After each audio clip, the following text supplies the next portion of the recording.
Terbukti dari banyaknya SDM kita tuh animator yang memang sekarang ini sedang bekerja di luar negeri, diserap sama studio-studio di luar negeri yang mengerjakan film-film di Hollywood, film Disney, Pixar, DreamWorks, Weta, itu banyak orang Indonesia. Artinya kan secara kapasitas kita sudah sampai bisa diadu lah gitu kan. Di Amerika itu ada kasus seseorang mendaftarkan ciptaan komik. Ada yang terkenal Zara with a Down. Casanova itu daftarin, terus kemudian kantor hak cipta Amerika menganulir, menarik kembali surat pencatatan ciptaannya tadi, ditarik kembali.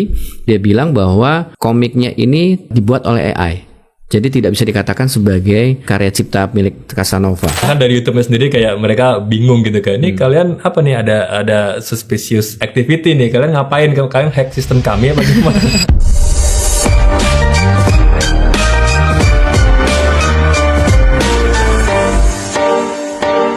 Halo Sobat Pengayoman, kita berjumpa lagi di podcast WhatsApp Kementerian Hukum Republik Indonesia bareng saya Marcelina Tumundo.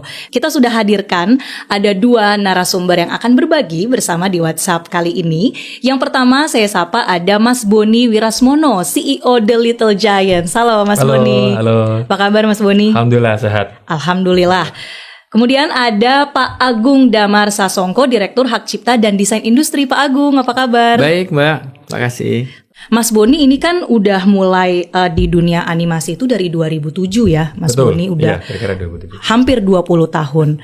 Mungkin bisa cerita Mas awalnya kenapa sih tertarik ke dunia animasi khususnya film atau series?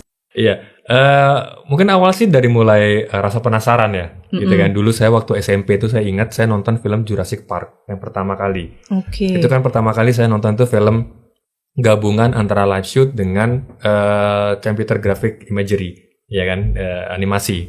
Saya bertanya-tanya ini gimana caranya bisa gabungin 2 elemen yang di syuting di tempat yang terpisah gitu kan.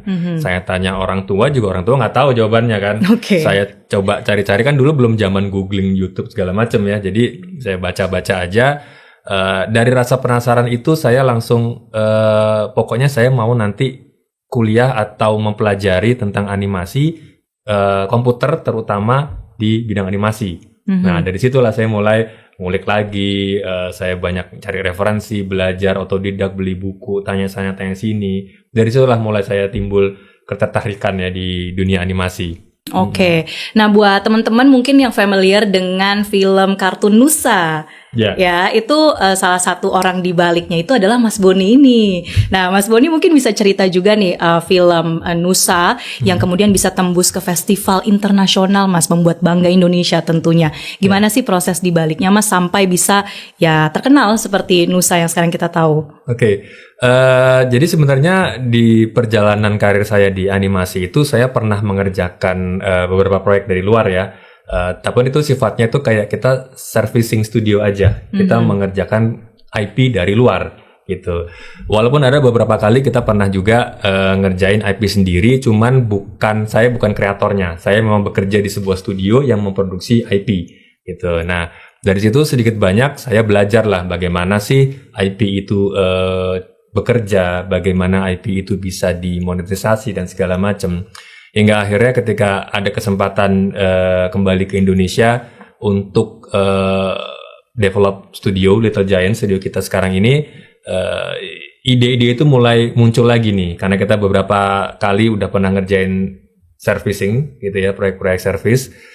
Kita kepikiran kenapa nggak kita bikin sendiri lagi nih IP, karena secara human resource kita sudah bisa dibilang sangat-sangat mumpuni, sangat-sangat bisalah diadu sama ya seniman-seniman atau animator di luar negeri. Terbukti dari banyaknya SDM kita tuh animator yang memang sekarang ini sedang bekerja di luar negeri, diserap sama studio-studio di luar negeri yang mengerjakan film-film di Hollywood, film Disney, Pixar, DreamWorks, Weta, itu banyak orang Indonesia. Artinya kan secara kapasitas kita sudah sampai bisa diadu lah gitu kan. Nggak kalah ya dengan yang memang produksi dari luar. Ya mungkin karena mereka exposure-nya, mungkin budgetnya memang lebih besar, karena itulah mereka lebih maju. Nah dari situ kita kepikiran untuk yaudah deh kita coba yuk, kita start small aja dulu. Kita bikin sesuatu yang sederhana, yang penting premisnya nyampe. Emang ekspektasinya dulu apa, Mas, yang mungkin belum setinggi itu? Jadi waktu itu tuh kita mau launching di sebuah acara pameran ya di Muslim Bazaar gitu. Kita tuh waktu itu cuman aim itu di 900 orang subscribers aja dalam 3 hari, itu kita udah senang gitu. Nah, ketika kita launch, kita sebarkan ke teman-teman dekat, ke komunitas, ternyata growth-nya cepat banget. Waktu itu kalau untuk ukuran YouTube ya, kita dalam 3 hari sudah sampai 100.000 subscribers. Wow, dari 900 tadi ya. Orang. Harus lebih tinggi lagi nih berarti Mas Boni ya. Iya, itu kan luar biasa. Bahkan dari YouTube-nya sendiri kayak mereka bingung gitu kan. Ini kalian apa nih, ada suspicious activity nih. Kalian ngapain? Kalian hack sistem kami apa gimana?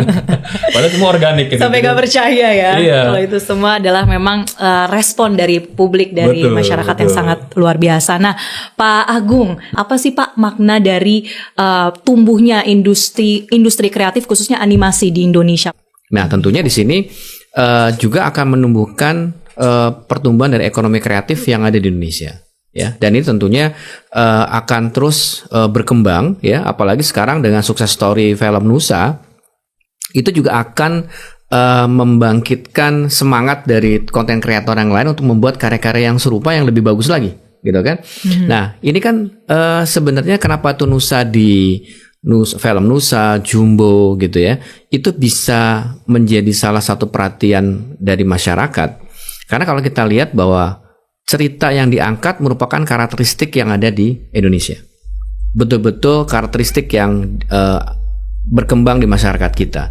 Dan kemudian juga ceritanya original, bukan remake dari sebuah karya dari luar negeri kemudian dibuat ulang gitu ya, tidak. Tapi betul-betul yang original memang itu ada di sekitar kita. Jadi masyarakat pun juga menikmati bahwa ini adalah karya yang memang memiliki kekuatan dengan masyarakat ya.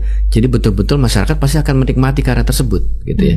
Dan memang sesuatu yang berkembang di masyarakat kemudian itu diangkat.